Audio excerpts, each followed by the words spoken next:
नमस्कार। आज हम इतिहास के सबसे बड़े, सबसे साहसी प्रयोगों में से एक की कहानी में उतरने वाले हैं। ये कहानी है एक ऐसे देश के जन्म की, जिसके बारे में कहा गया था कि वो टिक ही नहीं पाएगा। जी हाँ, ये कहानी है आधुनिक भारत की, उसकी शानदार जीतों की और उसकी गहरी त्रासदियों की। तो इस कहानी का जो सार है ना, वो इसी जबरदस्त विरोधाभास में है। सोचिए, एक तरफ थे विंस्टन चर्चिल जैसे बड़े बड़े नेता जिनकी भविष्यवाणी थी कि भाई भारत तो बचेगा ही नहीं, अंतहीन लड़ाइयों में और टूट फूट में खत्म हो जाएगा। और फिर देखिए आज की हकीकत, दुनिया का सबसे बड़ा और सबसे वाइब्रेंट लोकतंत्र। कमाल है ना? तो इस अविश्वसनीय सफर को समझने के लिए हम इसे 4 हिस्सों में देखेंगे।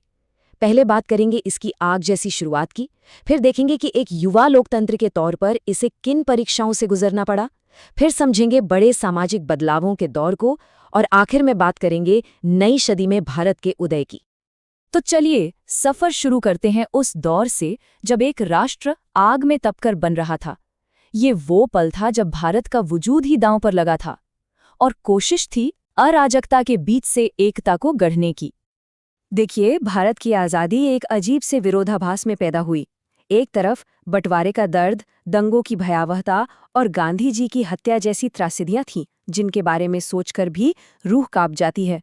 लेकिन उसी राख के ढेर से नेहरू, पटेल और अंबेडकर जैसे दूरदर्शी नेताओं ने कुछ ऐसा बना दिया जो किसी चमत्कार से कम नहीं था। 500 से ज्यादा रियासतों को एक देश में जोड़ना और एक ऐसा संविधान बनाना जो हर नागरिक को वोट का अधिकार देता हो। और इस हिम्मत भरे प्रयोग का सबसे बड़ा सबूत था 1952 का पहला आम चुनाव। सोचिए, एक विशाल देश जिसकी ज्यादातर आबादी पढ़ी लिखी नहीं थी, उसे वोट देने का अधिकार देना। कुछ लोगों ने तो इसे इतिहास का सबसे बड़ा जुआ तक कह दिया था। लेकिन ये जुआ काम कर गया। ये एक शानदार कामयाबी थी जिसने भारतीय लोकतंत्र की नींव को पत्थर की तरह मजबूत कर दिया। भारत की शुरुआती कामयाबी दरअसल दो मजबूत स्तंभों पर टिकी थी। एक, नियमित और निष्पक्ष चुनाव, और दूसरा, भाषाई बहुलवाद को अपनाना, जो कि एक बहुत ही अनोखा फैसला था। देखिए, हमारे पड़ोसी देश जैसे पाकिस्तान और श्रीलंका, उन्होंने एक भाषा थोपने की कोशिश की और वहां संघर्ष हुआ। लेकिन भारत ने अपनी विविधता का जश्न मनाया, भाषा के आधार पर राज्यों को बनाया और इसी कदम ने देश को तोड़ने के बजाय और मजबूती से जोड़ा। लेकिन आज़ादी का वो शुरुआती जोश और उत्साह हमेशा कायम नहीं रहने वाला था। जैसे ही भारत 60 और 70 के दशक में पहुंचा, उसे एक युवा लोकतंत्र की कड़ी परीक्षाओं का सामना करना पड़ा। ये वो दौर था जब आदर्शवाद कड़वी हकीकत से टकराने वाला था। और ये पूरा दौर एक ही ताकतवर और विवादास्पद शख्सियत के इर्द गिर्द घूमता है, इंदिरा गांधी। एक तरफ 1971 में बांग्लादेश की आज़ादी के लिए लड़ी गई जंग में उनकी जबरदस्त जीत हुई, जिसे उनका सबसे शानदार पल कहा जाता है, तो वहीं दूसरी तरफ 1975 में लोकतंत्र को ही निलंबित करने के उनके सख्त फैसले की उतनी ही निंदा भी हुई। तो ये इमरजेंसी आखिर थी क्या? ये भारतीय लोकतंत्र पर एक ऐसा हमला था जैसा पहले कभी नहीं हुआ। पूरे 19 महीनों के लिए नागरिकों के अधिकार छीन लिए गए, प्रेस की आज़ादी पर ताला लगा दिया गया और हजारों राजनीतिक विरोधियों को जेल में डाल दिया गया। ये भले ही कुछ वक्त के लिए था, लेकिन इसने देश को एक गहरा जख्म दिया। ये तानाशाही के साथ भारत का आमना सामना था। अब हम आते हैं 80 और 90 के दशक में। ये एक बहुत ही उथल-पुथल भरा दौर था। इस दौर को तीन नई और बहुत ताकतवर सामाजिक, राजनीतिक ताकतों के टकराव ने एक नया आकार दिया। इस युग की शुरुआत होती है 1984 की त्रासदियों से, जिसे अक्सर भारत का सबसे बुरा साल कहा जाता है। ऑपरेशन ब्लू स्टार की हिंसा, इंदिरा गांधी की हत्या, उसके बाद हुए सिख विरोधी दंगे और भोपाल गैस त्रासदी की भयावहता, ये एक ऐसा साल था जिसने पूरे देश को हिलाकर रख दिया।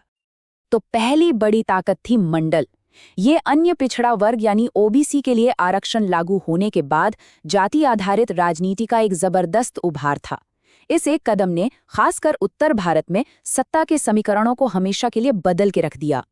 दूसरी ताकत थी मंदिर, मतलब अयोध्या के मंदिर मस्जिद विवाद को केंद्र में रखकर धार्मिक राष्ट्रवाद का उदय। ये आंदोलन 1992 में बाबरी मस्जिद के विध्वंस के साथ अपने चरम पर पहुंच गया।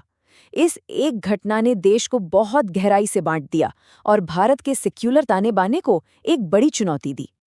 और तीसरी ताकत, जो इन दोनों से कम नहीं थी, वो थी मार्केट यानी बाजार।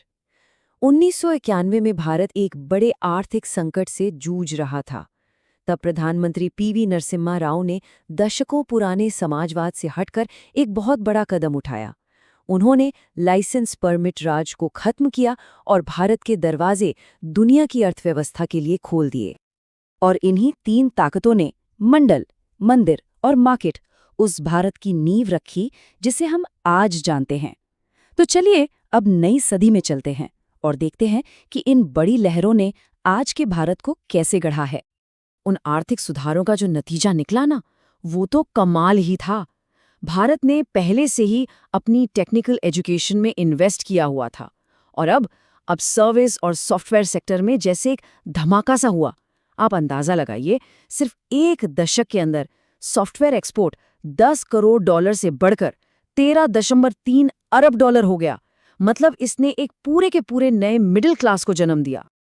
इस आर्थिक बदलाव के साथ साथ एक बहुत बड़ा राजनीतिक बदलाव भी आया।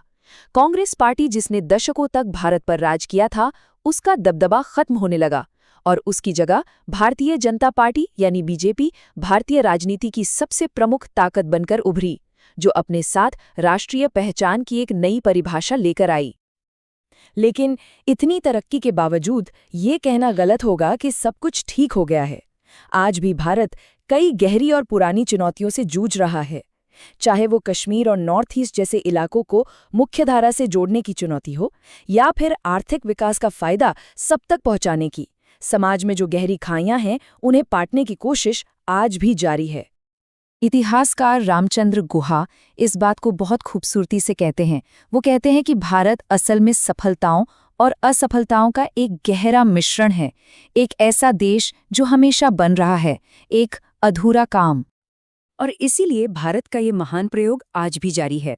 अपनी तमाम जीतों और त्रासदियों के साथ ये एक ऐसा राष्ट्र है जो आज भी खुद को गढ़ रहा है, खुद को बना रहा है। और सवाल वही बना हुआ है, क्या इतिहास का ये सबसे बड़ा जुआ आखिर में सफल होगा? ये ग्लास आधा भरा है या आधा खाली, ये सोचना बाकी है।